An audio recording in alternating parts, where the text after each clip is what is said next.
तर बारसकरांनी केलेले आरोप हा सरकारचा ट्रॅप आहे। फडणवीस शिंदेंची सुपारी घेऊन बारसकर बोलतायत अशी टीका जरांगेंनी केली होती। त्याला आता सरकारकडून उत्पादन शुल्क मंत्री शंभूराज देसाईंनी प्रत्युत्तर दिले।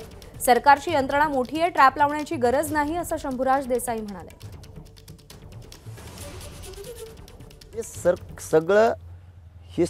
सगळं निवेदित आहे।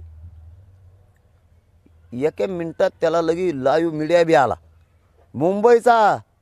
भाऊ इथं जिल्ह्याचा गोळा करायला नक्की न वालते आमचे साष्ट पिंपळगावच्या टायमाला। खरं बोलतो मी।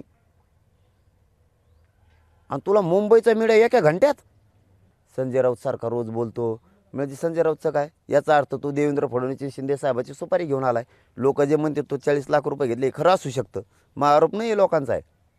त्याच्याच गावातले लोक लिहून टाकतात तुला ऐकत नाही म्हणून मला अक्कल नाही, आणि मला अक्कल नाही तर 1.5 करोड मराठ्यांना आरक्षण कसं काय मिळालं आतापर्यंत। तू सरकारच्या ट्रॅपमध्ये आहेस, तू त्यांची बाजू घेऊन बोलतोस, तू बिनधास्त बोल, तुकाराम महाराजांच्या आडून बोलू नकोस। अजय बारसकर ही मराठा आरक्षणाचं जे आंदोलन उभं राहिलं माननीय जरांगे पाटलांनी केलं त्याच्यामध्ये त्यांच्याबरोबर होते।